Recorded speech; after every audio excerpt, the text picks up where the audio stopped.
عنہ روایت تے ابو سعید خدری رضی اللہ عنہ دا جلیل القدر صحابی دے او پا کثیر الروایات صحابہ کرامو کے دے یعنی مکثرین صحابہ کرامو کے دے دیر روایات تی تینا دا متعلق پا صحابوں کے دا اصطلاح مشہور دا چی دے صاحب فضل و کمالو صاحب د ډیر لوی علم او د کمالو او صاحب الزهد والتقوا او ډیر زیات کلکه حافظه الله ورکړی وه کلکه حافظې خاوند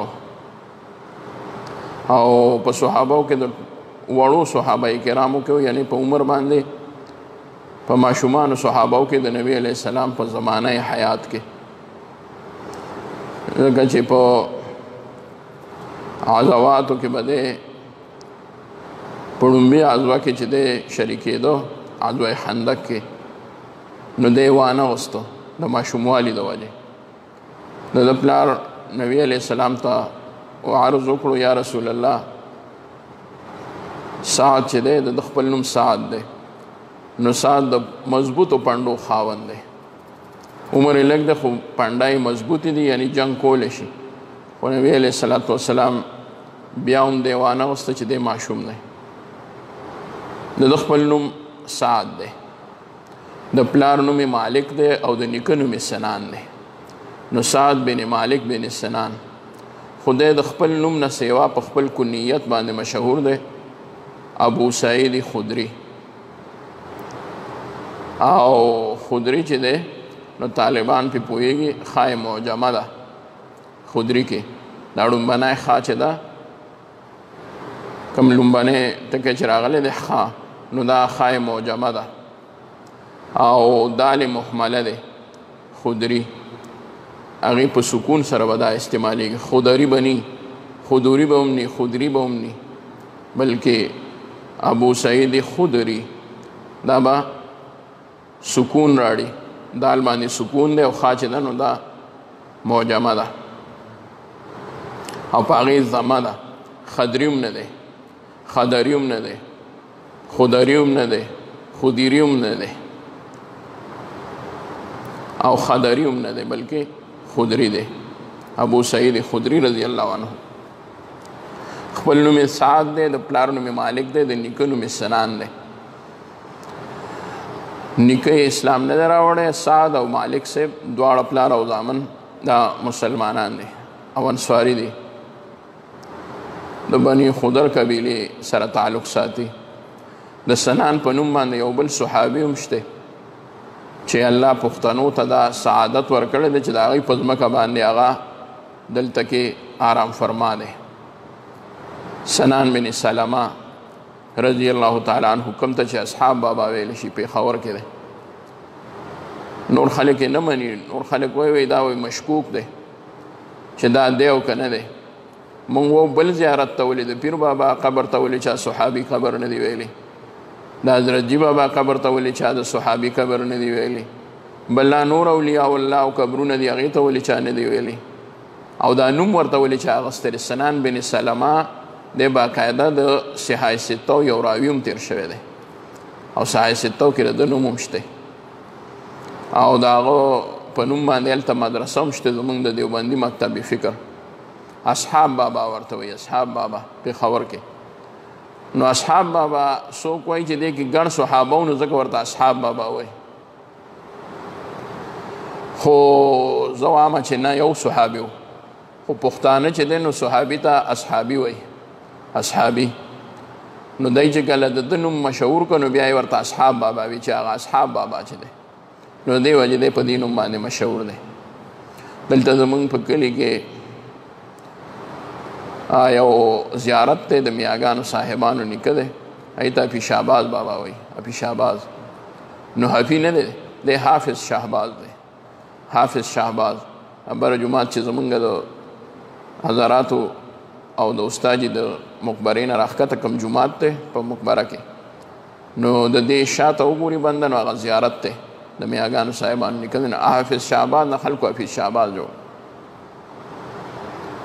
پښتانو نوم بدلی دلته کې یو بل بابا دی هغه ته خلک میاشین سره بابا وایي نو دا ولې هغه به شین صادر په سر کړو په سر باندې میاشین سره بابا ډېر لوی ولی دی د الله هغه هم دلته کې شاه منصور په اخیری سر کې دی یو بل بابا دی هغه ته ملاس بابا وایي ملاس بابا هغه مولا ایاز دی مولا ایاز دی خلکو کې یو غلطه خبره مشهوره ده وایي دا د محمود ایاز والا هغه ایاز دا دی وایي هغه کوم د محمود باچا غلام او هغه پې ډېر مین او ډېر هوښیار ایاز ډېر هوښیار نو وایي دا د هغه زیارت دی خو داسې خبره ده دا بلکل غلطه خبره ده نو اصحاب بابا چې د سنان بن سلمه رضی الله عنه هغه چې هسې هم څوک ورشي زما غوندې طالب هم ورشي او هلته کې مراقبه وکړي او هلته کې کیني هغه ته پته ولګي چې دا د صحابي قبر دی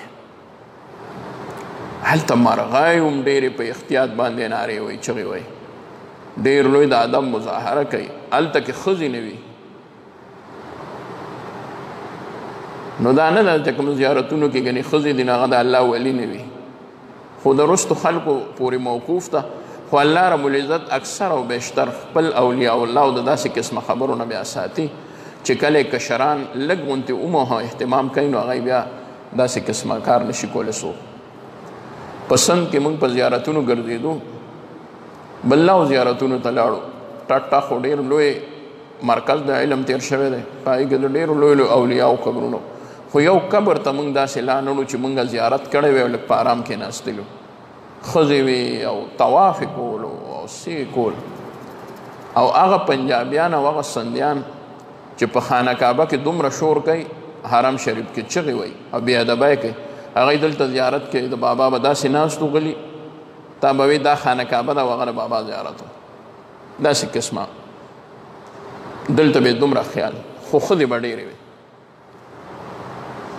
بیا یو صاحب ووی چې یو قبر دی او هغې ته علما راځي او په تابعي کې خو اړو شک نشته خو اکثر وایي چې صحابه دی بعضې علما وی د هغې نه وایي چې نه دی خو اکثر وایي چې صحابي دی او بعضې علما وایي چې د هغه نوم په صحاح ستو کې شته راوي دی غالبا د بخاري شریف راوي دی پسند کې دی نو هغه چې مونږ لاړو پوړو ته وختو پوړی وې ورته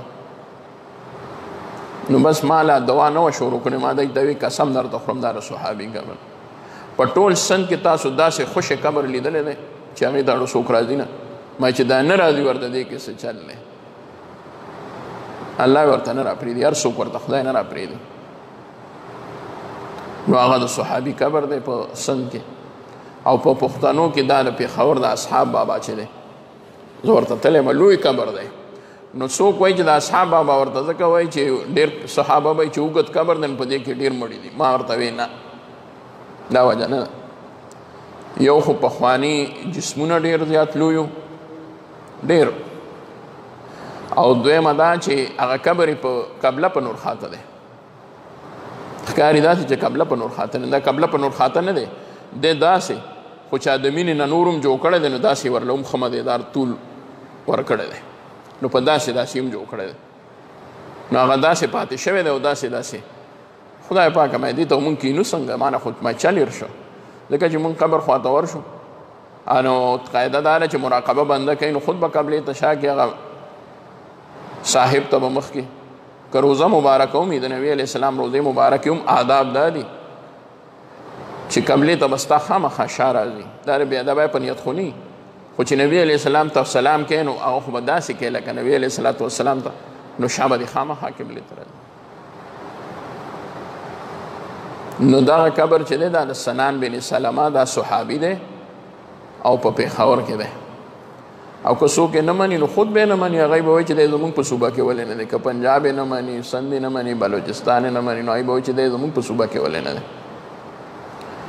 دلته زمونږ په پنجتار کې صوابی سره جوخت دی بونیر دا سر دی پنجتار په دې کې د ډېرو لویو شهداو قبرونه دي د سید احمد شهید رحمت الله علیه د سپایانو او د هغه د شاګردانو او مریدانو او د هغه د مجاهدینو قبرونه دي دلته کې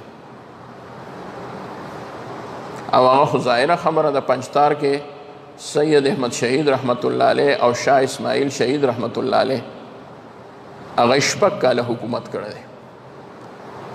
شپږ کاله د هغې دا دارالخلافه وه او په دې کې به هغه باقاعده د دلته نه ټول کمانډ د هندوستان د دې ځای نه سنبالولو او هغه غر باندې چې بنده ودرېږي وګوري ورته نو د هلته نه د صوابه دا طرف ښکاري نو هغه وایي چې هغه وخت سره فضا پاکه وه صفا وه نو دی به سکان صحیح کول سکان نو په هغه غر باندې به کېناستل مجاهدین سکان به صحیح کول نو چې کله به د صوابه چوکه پورې سکان راورسېدل نو دی ته به پته ولګېده چې دشمن راغی نو دی به ورته ځان برابر کو ریډي به کو.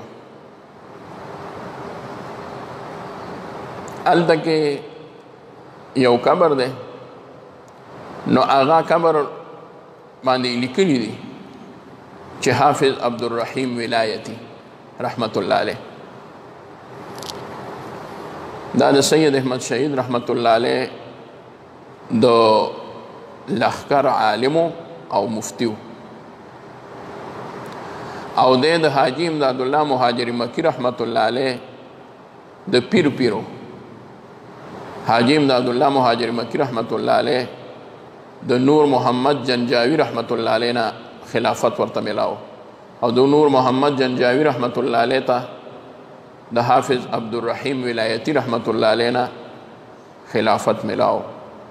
او که د چا شک وي نو د شیخ الحدیث مولانا محمد زکریا رحمت الله علیه زاد السالکین په نوم باندې رسالې چا راجمع کړي دي صوفي اقبال صاحب رحمت الله علیه په هغې کې د اولیاو د چشتیاو د هغې تذکره ده نو په هغې کې د حافظ عبدالرحیم ولایتی کله چې د هغې د پیرانو صاحبانو حالات زندگی راشي نو حافظ عبدالرحیم ولایتی رحمت الله علیه ته لاندې اخر کې لیکلي دي چې په پلانکي سن کې د سید احمد شهید رحمت الله علیه سره د سکانو خلاف په جنگ کې شهید شو او په ملک پنجتار کې دفن دی. ملک پنجتار ملک بنیر ته هغه هغه وخت زمونږ د علاقو ته ملک وي باقاعده دا دان له حکومت ملک پنجتار میں مدفون ہے.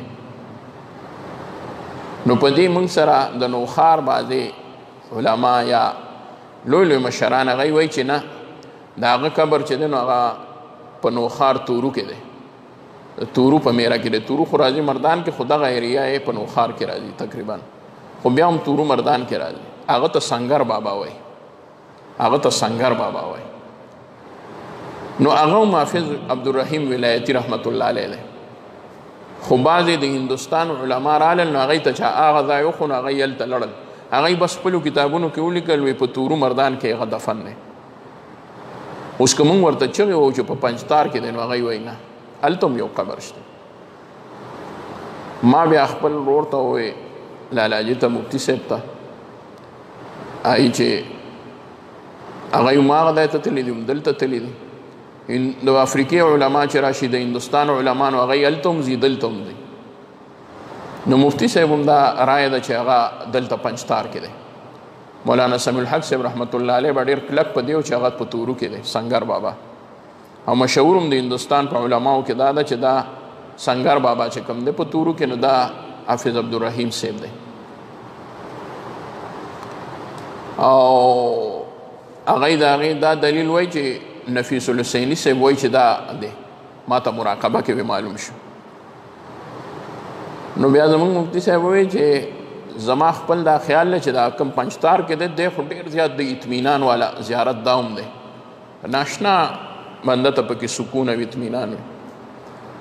نو ما ته وایي چې زما یو خیال راځي هلته کې جنگ شوی دی تورو کې او دی هلته شهید شوی دی نو سنگر بابا ورته هلته ځکه وایي سنگر د جنگ میدان ته ویلی شي نو خلک ورته سنگر بابا وایي نو دی هلته شهید شوی دی او دلته دارالخلافه وه نو مجاهدینو بیا دی دلته راوړی دی نو ځای جای شهادت یې هغه دی او جای مدفن دا دی نو بیا به تطبیق برابر شي.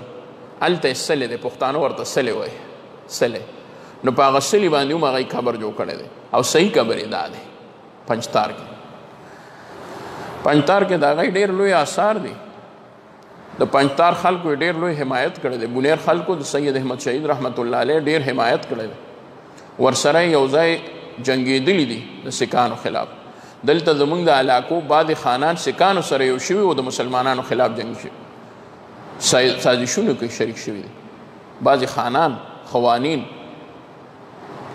پاکوړي هم راتېر شوی دی. دا مرهټي ورته چې وایي مراټي په دې باندې هم جنګ شوی دی. دا کوړي په میره باندې هم جنګ شوی دی. پیر سباق کې هم جنګ شوی دی. مصري بانډه کې هم جنګ شوی دی. اکوړي کې هم وایي جنګ شوی دی.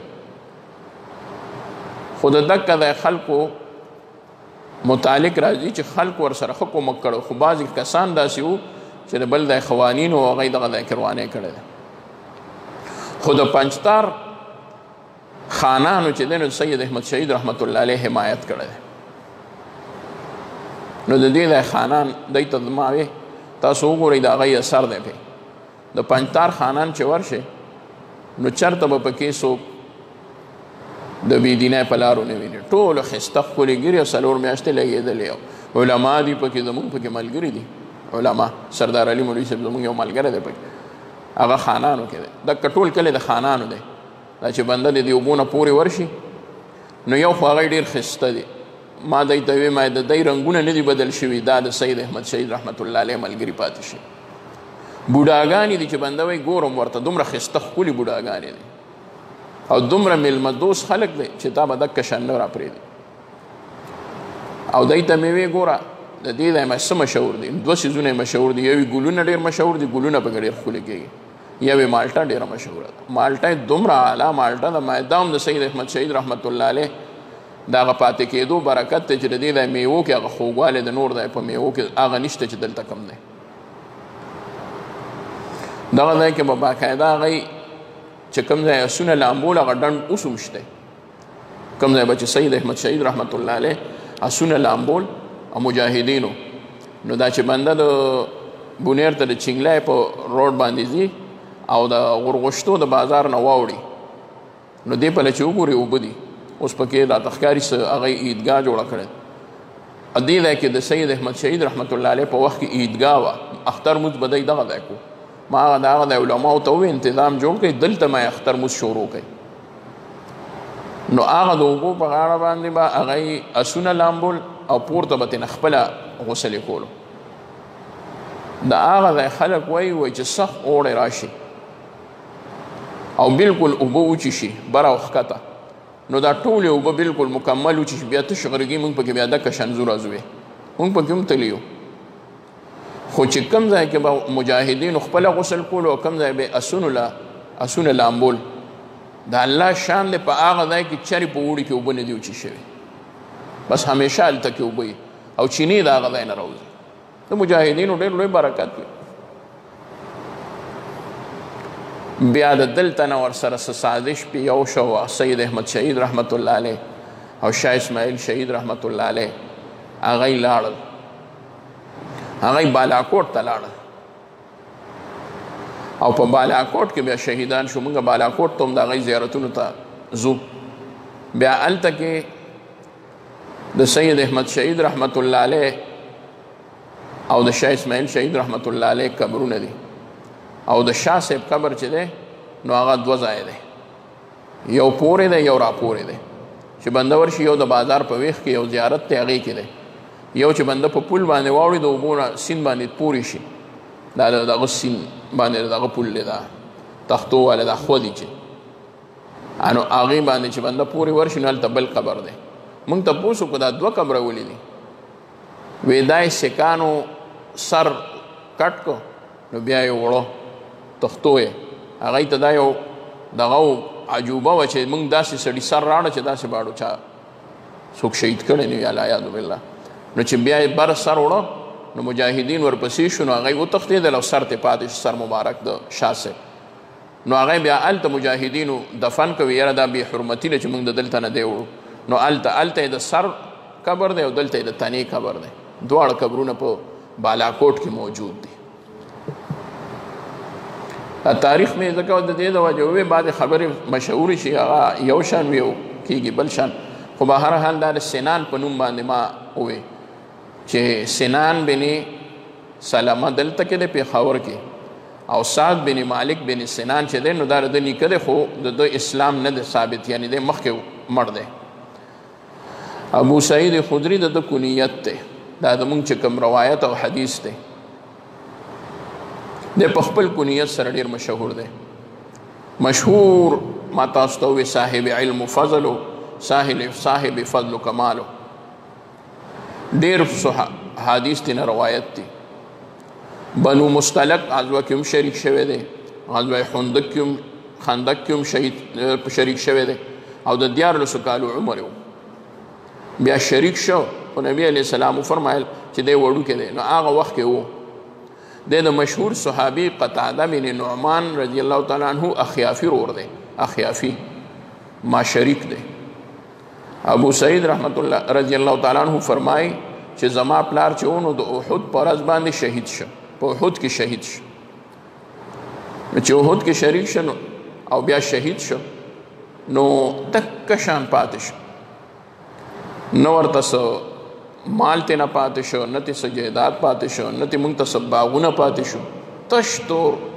کور پاتې شو زه نبی علیه السلام له لړم د څو کالو هم لا وړوکی نو ما وی یا رسول الله مال سره کوي کنه ما پلار شهید شو مونږ سره هیڅ نشته مونږ سره هیڅ شی نشته نبی علیه السلام ما ته وفرمایل چې څوک بې پروا شي د مخلوق نه یا څوک بې پروا شي نو الله به غني کی الله به غني کی الله اکبر صحابه ول نبی علیه السلام داسې تربیت کړو چې د مال په ځای ورلا تربیت کړو کمال ولا ور کړو نو مال به ولا ډیر ور کړو خدا غیغه تربیت چې کم شوه دی هغه د مال نه بهتر دی د دنیا نه بهتر دی ولی اوس کنن ابو سعید خدری رضی الله عنه له نبی علیہ السلام مال ور کړو نو هغه عادت شوه کنه بل رد به بیا وی چې اوس پر مال راکې نو نبی علیہ السلام ورته فرمایل خدای چې بے پروا شه چې الله دې غنی کی اس مال ته به ضرورت نه راځي نو چې ما ته نبی علیہ السلام دا فرمایل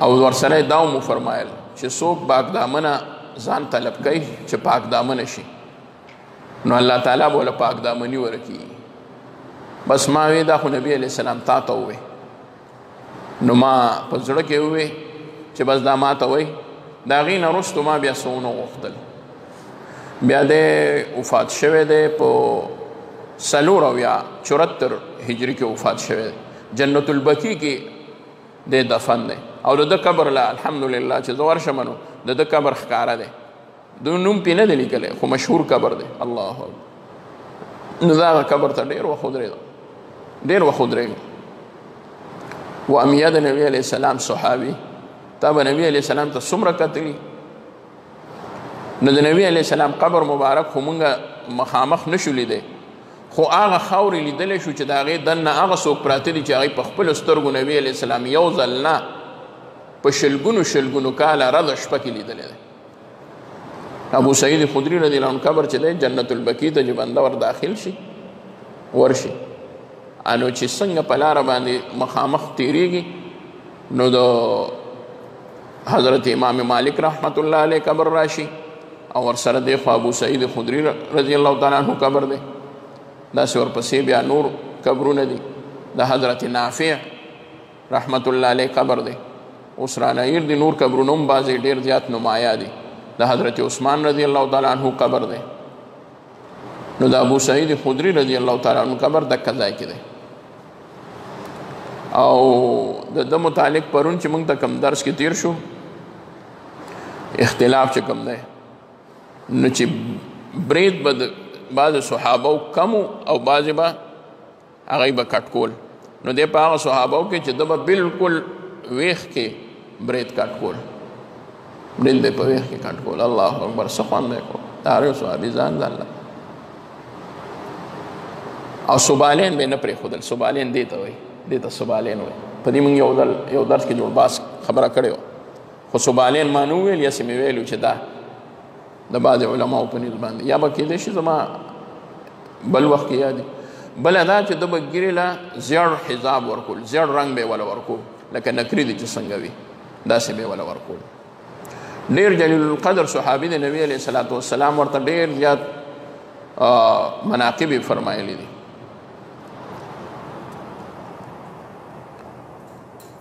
ابو سعید خدری رضی الله عنه فرمای زوی د مهاجرینو په یو جماعت کې ناستم او موږ سره کپړې دومره کمې وې چې موږ د یو بل نه ځان پټ کړو. څنګه؟ یو کس به چې ناستو نو موږ ورسره داسې غلي غوندې ناستو چې ښکاره نه شو. الله داسې حالو. الله زمونږ کې یو کاری د قرآن مجید لګیا و، هغه تلاوت د قرآن مجید کولو او موږ ورته غوږ ایښی و.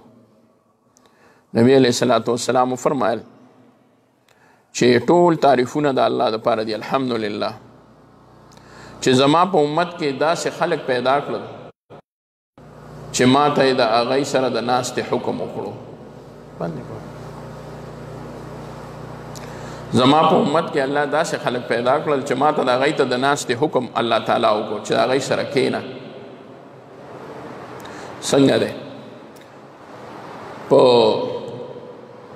واصبر نفسك مع الذين يدعون ربهم بالعداة والعشي يريدون وجهه. سورہ کہف تے اللہ فرمائے بند کا ځان اے نبی علیہ الصلوۃ والسلام، خپل نفس دې بند کا هغه چا سره چې سبا بیګا الله ته جاړي او د الله نه غواړي او د الله د کتاب تلاوت کوي، ذکر او اذکار کوي. الله اکبر.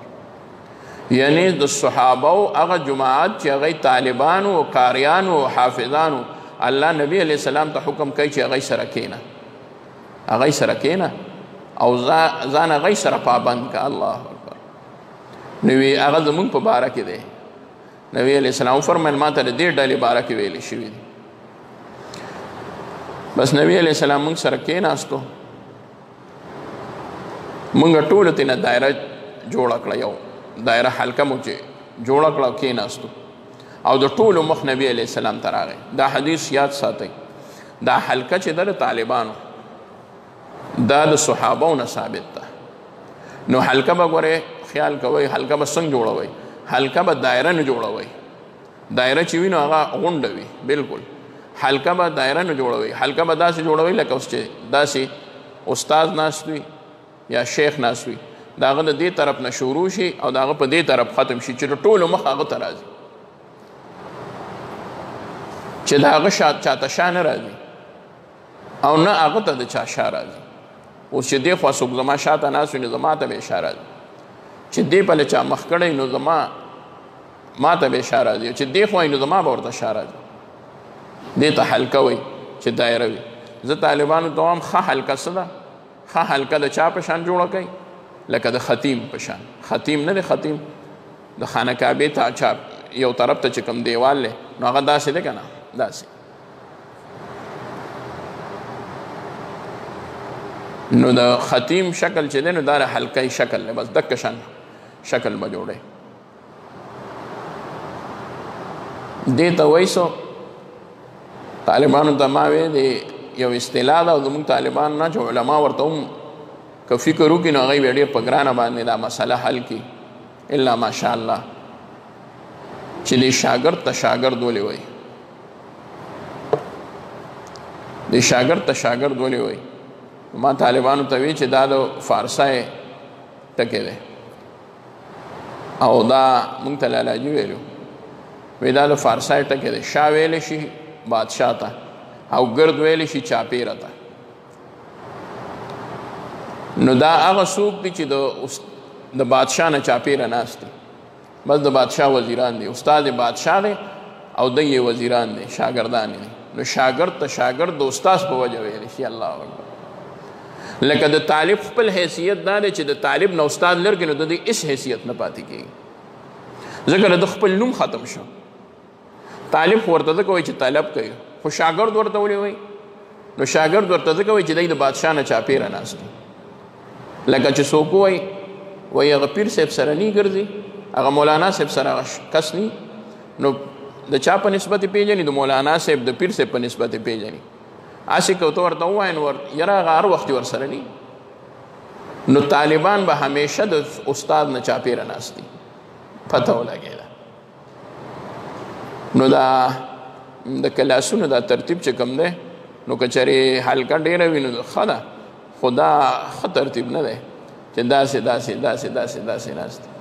وجه سره د دی استاذ ته مخ ته خو حلقه یې نه ده جوړه کړې، نو حلقه پکاري. او حلقه زمونږ طالبانو کې دا مونږ چې ختم کې جوړو، درس کې جوړو، نو دا حلقه ده په داسې شکل.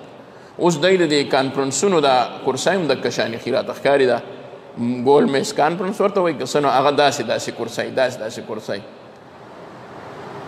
خو دا اول قاعده د چا ده؟ د صحابه کرامو ده. هغوی به داسې ناستو. وی مونږ ټول نبي علیه السلام ته مخامخ کېناستو، حلقه مو جوړه کړه. مونږ ته نبي علیه السلام حکم وکړ وی کېنئ. بیا مونږ نبی علیه السلام ته مخامخ کېناستو. وی نبی علیه السلام زمانه علاوه په هغې کې هېڅ څوک ونه پېژندل. وی بیا یې وفرمایل او فقراو مهاجرینو، تاسو ته یو خوشخبري ووایم، د قیامت په ورځ باندې به تاسو له الله تعالی د نور پوره حصه درکړي، پوره نور به درکړي، او تاسو به د مالدارو خلکو نه نیمه ورځ مخکې جنت ته داخلیږئ. او ګورې واورئ، هغه نیمه ورځ د دنیا دا نیمه ورځ نه ده چې د سهار نه تر غرمې پورې چې دی نو 100 ګنټې راځي، بلکې د قیامت نیمه ورځ چې دی نو هغه 500 کاله دی. نو تاسو به د اغنیاو نه، د مالدارانو نه 500 کاله مخکې تاسو به داخلیږئ. وی دا یې موږ ته وفرمایل. ډېر لویه خوشخبري راته واوروله، ځکه موږ ډېر فقیرانو نو موږ سره غم شه. د ابو سعید خدري رضی الله تعالی عنه په برکت سره الله تعالی موږ ته دا خوشخبري راورسوله چې الحمدلله حدیث د نبی علیه السلام راته هم راورسېد چې فقیران چې دي نو دی به د مالدارو نه 500 کاله مخکې جنت ته ځي.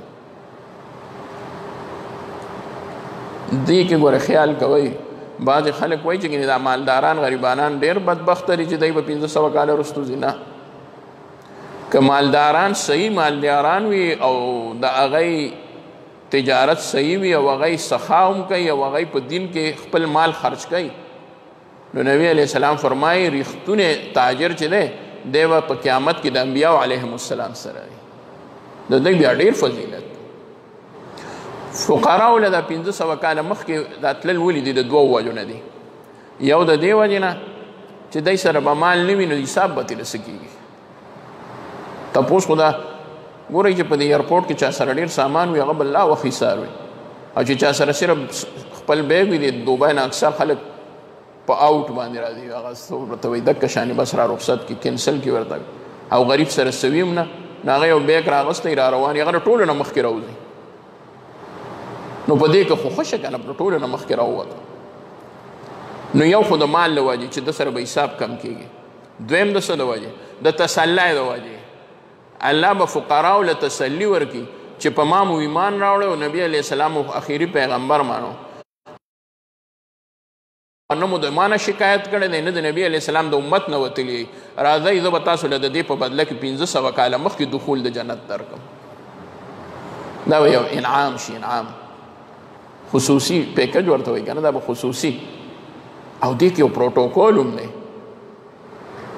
لکه ځي به ټول خلک جنت ته، خو چې دا څوک مخکې ورشي نو دی به خوشحاله شي چې په دومره خلکو کې څوک مخکې ورشي څومره خوش قسمته دی. نو مالدار ته ګورې دا نه دي پکار چې هغه وایي چې دا مال لر کوم فضول شی دی چې فقیر شم. نه نه، ته دې په مال جنت وګټه او فقیر به په خپله صبر باندې جنت وګټي. فقیر به په خپل صبر جنت وګټي، مالدار دې په خپل مال جنت وګټي. او الله دې موږ له دواړه راکړي چې په دواړو باندې جنت ته داخل شو. د فقیرای ژوند خوند کوي، خو الله دې احتیاج نه راولي مخلوق ته زمون. نو چې سراسري ور به کو کېدای شي الله تعالی موږ له په هغې جنت راکړي. دریم نمبر، فقراو به الله تعالی ځکه په جنت ته 500 کاله مخکې داخلی چې مال ورکول اسان دي خو ځان ورکول ګران دي. څنګه؟ مال ورکول اسان دي، چاله الله مال ورکي هغه وایي دا واخله دا واخله دا واخله. دا مسجد جوړ شو، لا اوس هم پکې کار کېږي، خو کروڑونو روپۍ پې ولګېدل. خو په دې کې داسې هم شته چې یو سړی راغلی دی او هغه کتلي دي چې یاره دا خو دومره ښکلی کار کېږي، بس چې څه ورسره وي دا واخلئ. اوس ما تاسو ته ویلي وو که نه، یو د جمعې په شپه یو صاحب راغلی و، بچي به ورسره و، بله شپه راغی وایي زه بېګا راغلی وم، تاسو سره خو میلاو نه شو. وایي چې ومو کتل دا پکي لا نه و. نو ما وی چې یاره دا خو دې کې پکي نشته او که دا موږ له الله مقرر کړه. وایي زامنو ته مې وی چې زر ځو هسې نه چې بل چا ویلي. ما ورته ویم که بل چا ویلي خیر دی، خو زموږ نه دا پیسې وې واخلئ. نو 15 لکه روپۍ صرف د دې پکو دپاره ورکړه. الله ولا معلوم ورکړه وی ها دا واخلئ چې موږ زموږ د طرف نه پکې پکې ولګي. خو مال ورکول دا وي چې بنده وایي الله نور به راولي نور به راولي. دا ځان ورکول ډېر ګران دي. دا ځان ورکول موږ هم د خلکو نه مال نه غواړو. موږ ورته وایو مال تاسو خپله ورکوئ. موږ درنه بچي غواړو. موږ درنه ځوانان غواړو. د مال په سوال بنده بد ښکاري او د ځوان په سوال بنده بد نه ښکاري ښه ښکاري پې چې بنده چاته ووایي دا زیه دې مال راکړه چې دی د الله په دین کې قبول شي. نو په دې کې فرق دی. خلک وایي مال